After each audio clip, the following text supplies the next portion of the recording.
All right, tonight we are going to do this reverse stamping. All right, this is a technique. This is not new, but the way I'm doing it now is kind of new. In the past, I used to do this with a window sheet, and now I'm going to do it with the back of a photopolymer stamp. So let's get started with that. Okay, so you see I have the otter here from one of my favorite sets, Can't Let It Go, Hey Love. And I've got him stamped in reverse, once as the stamp is made and once in reverse. Okay, so the way I'm going to do that now, and I'll show you the old technique as well. Okay, so I've got that otter stamp, and what we used to do is stamp on a little piece of window sheet, and this still works. This is fine. And just try to be careful because it's slippery. And then take that window sheet to your piece of Whisper White and get your image by pressing. Okay, so we're pressing that ink onto the paper. This works. This is still fine, but I like my, oops, I slipped a little bit. I like my new method better. Okay, so there's that guy. Okay, what I'm going to do, so to make this card, I'm going to do my photopolymer stamp version right onto my card. Now, this is a photopolymer stamp mounted backwards on the block. Okay, this is a stamp from this set, Love What You Do, and it's got this big solid stamp.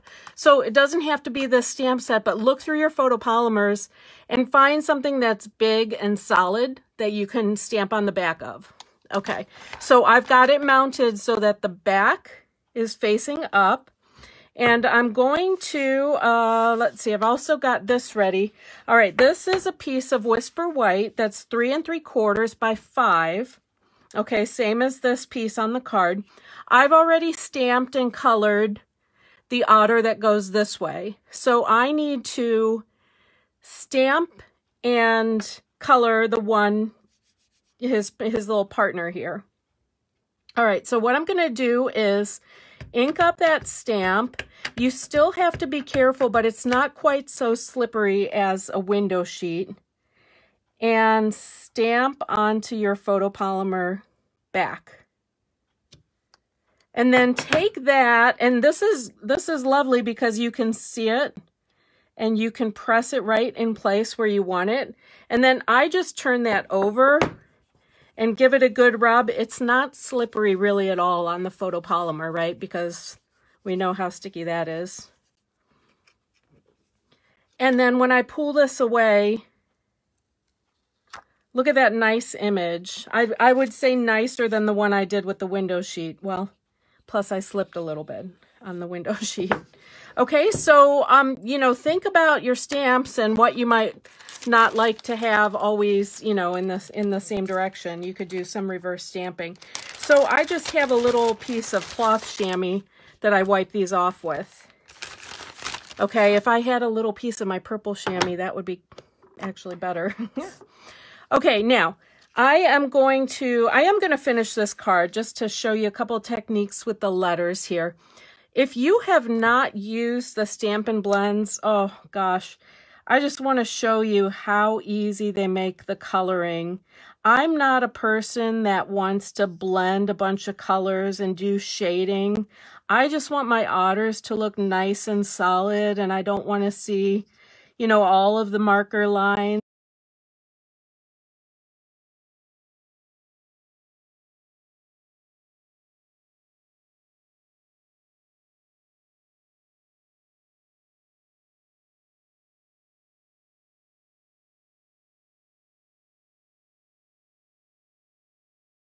I think I forgot to say this stitched shape, that was from the Be Mine stitched framelits. There's a heart that just does that outline in stitching. That's so pretty.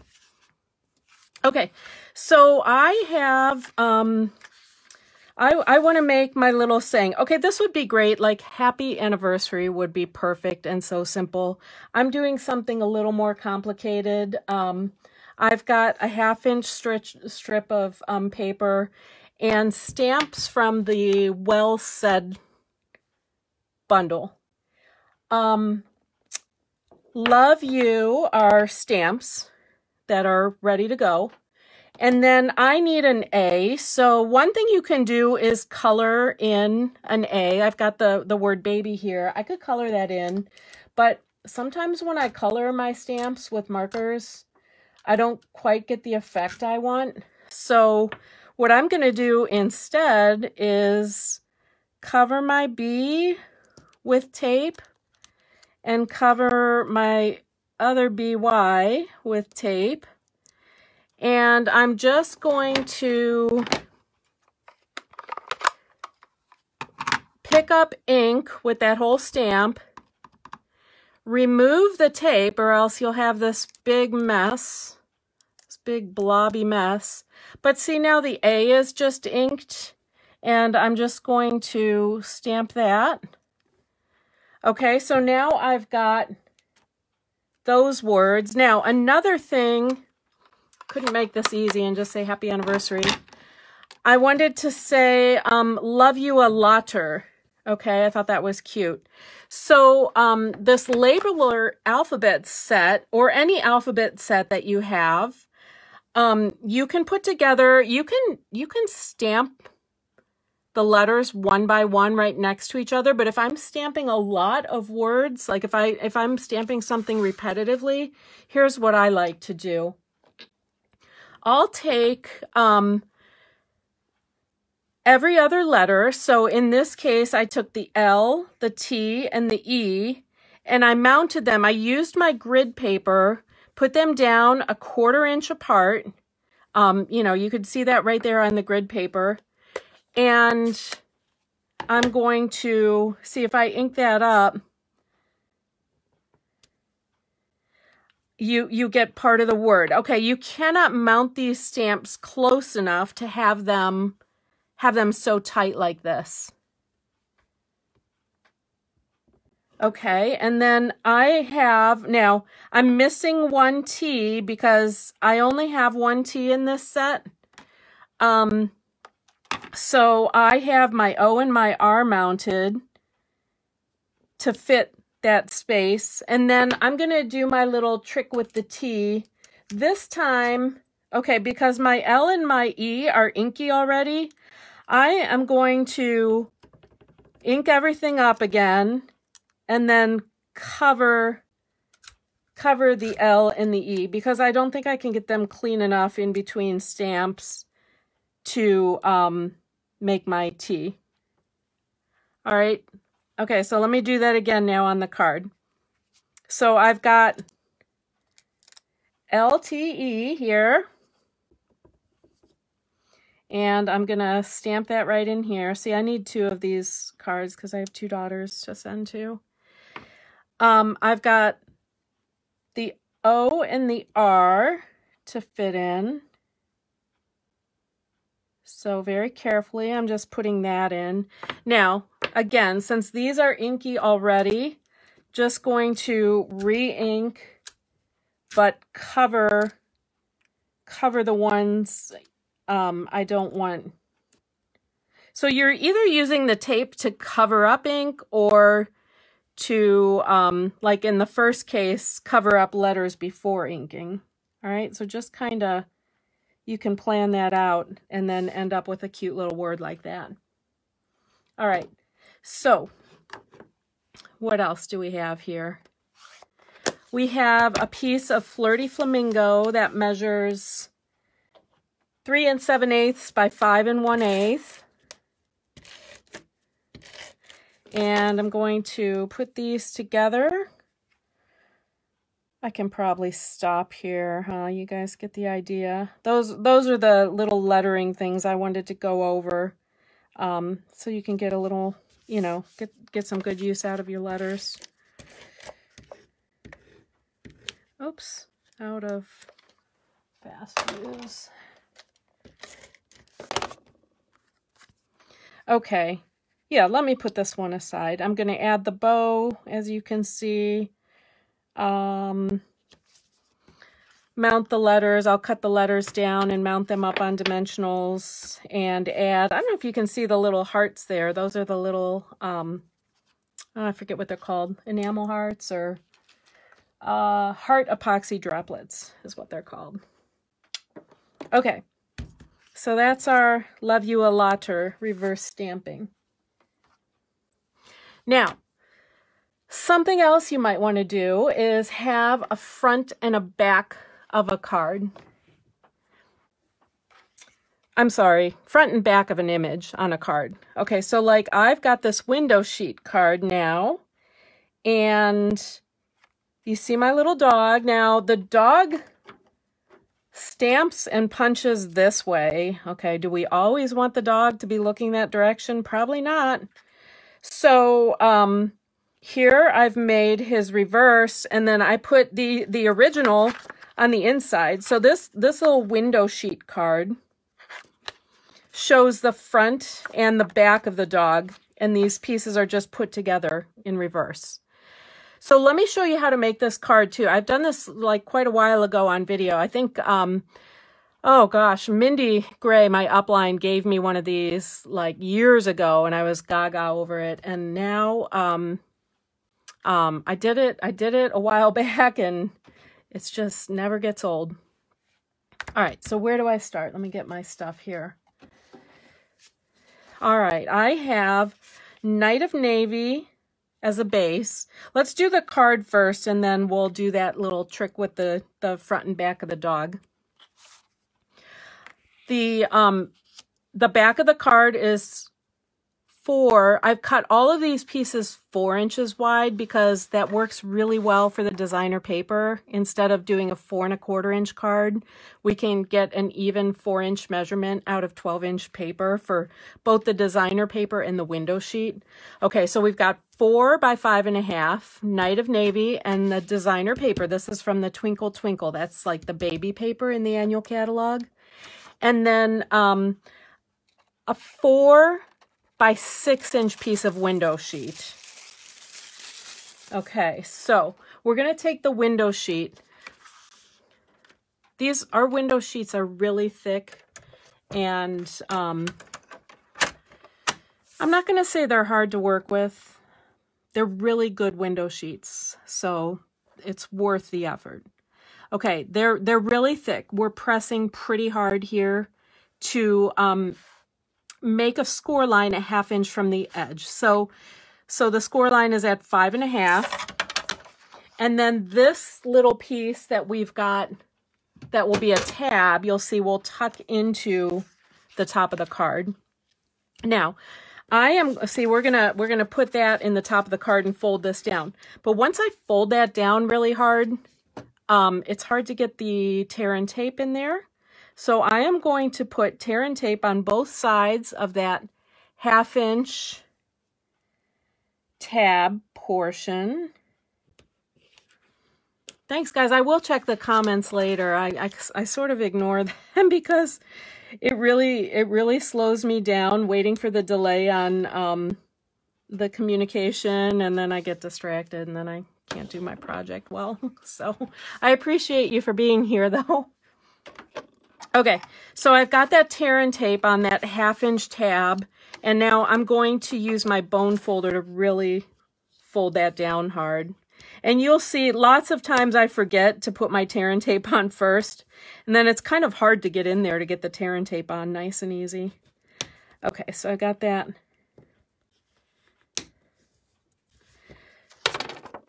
And then what I'm going to do is reveal the sticky strip on the inside. And okay, so this is my starry sky here for my little dog.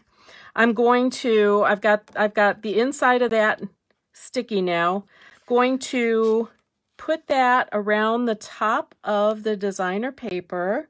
Try to get it lined up. More important to have the sides lined up than the bottom. Okay, this isn't the friendliest stuff to work and cut straight, but if this doesn't line up perfectly, when we go to put on our green ground line strip, we're going to do just fine putting that over, you know, like so that it lines up with the bottom of the card and not the bottom of the window sheet. And nobody will see the bottom of the window sheet. Okay, so I have that in place and I'm going to press that together now. And I just noticed that I have these all, I hope they're not all cut too wide. No, just some of them. Okay, we have enough that will work. All right, so that was a little faux pas. Okay. All right, so now we have the tear and tape on the back. We can expose that. And we're going to stick, again, try to line up the sides nicely and then press the top together nicely. And then the paper was easier to cut, so that should come together better. And then I'm just going to put adhesive between the designer paper and the Night and Navy to secure those together because I don't want that layer coming apart. That's the back of the card. Okay. Now, I have the same ground line cut. This is 4 inches wide, and it goes from a 1 inch to a 2 inch height. Just make sure. Okay, so I need one for the front of the window sheet and one for the back. And then on the inside, okay, that's what these were for that are cut wrong. Let me cut one of these down. This was supposed to be 4 inches wide, and it went from 1.5 inch to 2.5 inch high.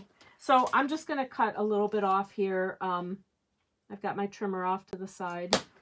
Sorry about that. Okay, this will be my ground line on the inside of the card. Now, I'm going to stamp my greeting. These are from that same dog set, Happy Tales, Friends Forever, and on the inside, a best friend leaves a paw print on your heart. Little trick, when you're stamping on the cardstock, it's not as smooth as Whisper White, and sometimes you don't get a nice solid image, right? I mean, it's hard to get as good an image as you get on Whisper White. My little trick to get around that, because I want my words Friends Forever to show up really well, I've got my Mossy Meadow here. What I'm going to do, another reason, this is kind of bumpy and it's very thirsty. So it's just, like I said, a lot of things making it harder to get that good image. But what I like to do is kind of line up where my stamp is going to go. And then mark that location with my Stamp-A-Majig. I don't even need the clear sheet. I just need to know that I can stamp in that location a couple of times. Okay, see how I got a bad image there on Forever? Okay, so I can go over that and make sure it's nice and dark. Okay, let me do that on my inside piece too. I'm having, shoot, wait, was that my inside piece? No, those are my fronts. Where is the one I cut down? Ah. Is this not 4 inches wide now? No, still not. Okay, hold on. Sorry. I can make a 4 inch wide piece of cardstock, see? All right. Okay, that's going to be my inside piece. Boy, sometimes the easiest things are what really stops you up. All right, so again, with this one, I'm just going to make sure I've got that located and I can go over it as need be.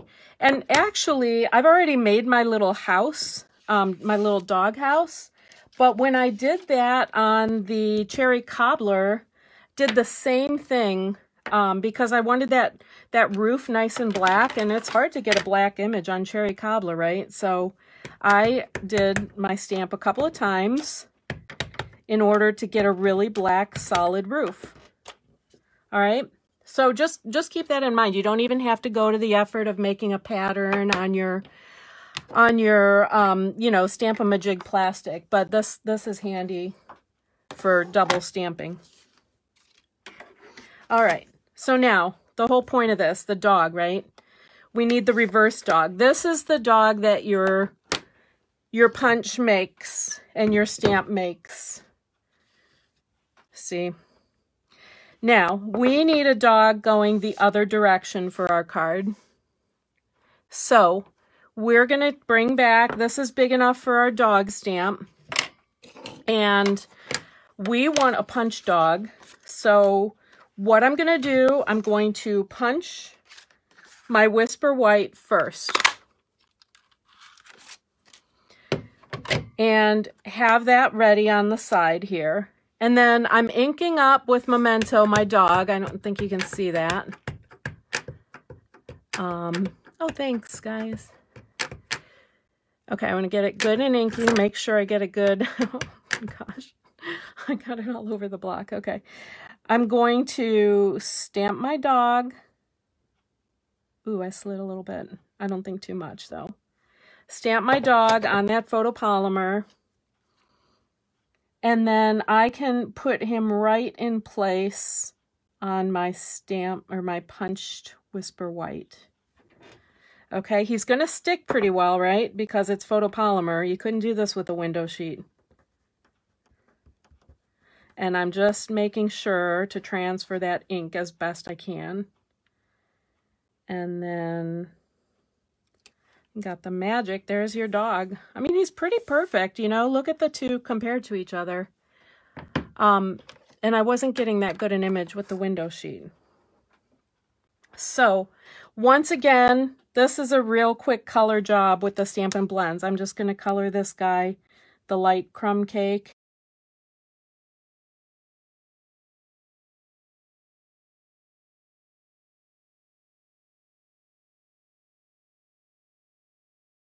All right, I've already got a little collar cut for him. And let me put a little drop of glue, a couple drops of the fine tip glue. And this is definitely a job for tweezers. I don't know how people work without tweezers. All right, so now I've got the dog for the front of the card. Okay, and I've got the inside, the doghouse. Let's put these pieces together now. Okay, so I've got the ground line for the front. Just going to take some tear and tape along those edges. And remember what I said now. Your window sheet, which is kind of unfriendly to work with, as mine, may not line up perfectly with the bottom of your card by the time you get that crease in there and whatnot. But don't worry. Line up the ground line with the bottom of the card.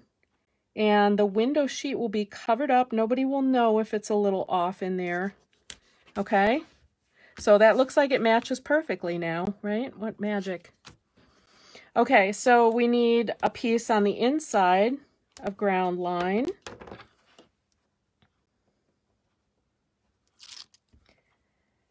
I don't know what else. What else can I tell you while we're doing this?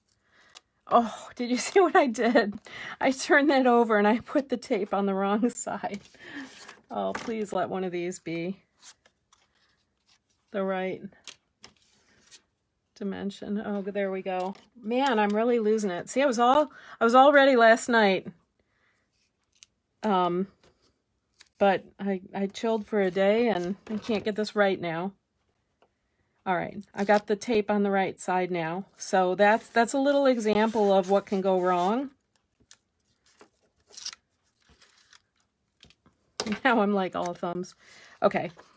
Now, same thing with this grass piece on the back. Just line it up with what's on the front here. All right, and then even though this separates the dog a little bit from the window sheet, I just like a lot of dimension on my cards. So I've got my dog popped up on dimensionals.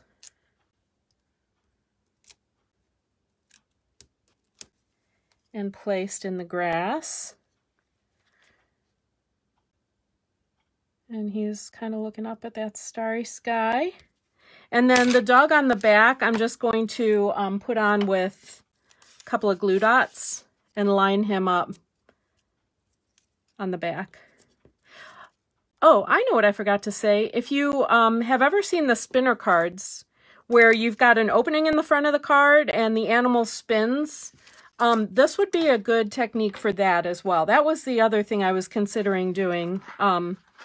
But when I found this paper, I thought, oh, I like this window sheet card with the dog. So I'm just lining up the dog on the back. And then, of course, let's use my fast fuse. That'll be faster. I'm going to put my ground line on the inside of the card. And I'm going to put my doghouse in there. And a couple of little finishing touches. I've got the rhinestone for his collar. That's kind of cute. Just like a little dog tag there. And these stars. Oh my gosh, these stars that I love so much. I was using these like crazy at Christmas time. Great use for these stars. Now, they are going to be up on the window sheet here, but the adhesive is actually in the shape of a star. So I think when you look at the back, I wouldn't waste, well, not that it would be wasteful. I wouldn't put an extra star on the back. I think it looks fine. You can barely tell that it's the wrong side of the stars when you add. So there you have your cute little doggy night card. That's what we'll call it, the doggy night card.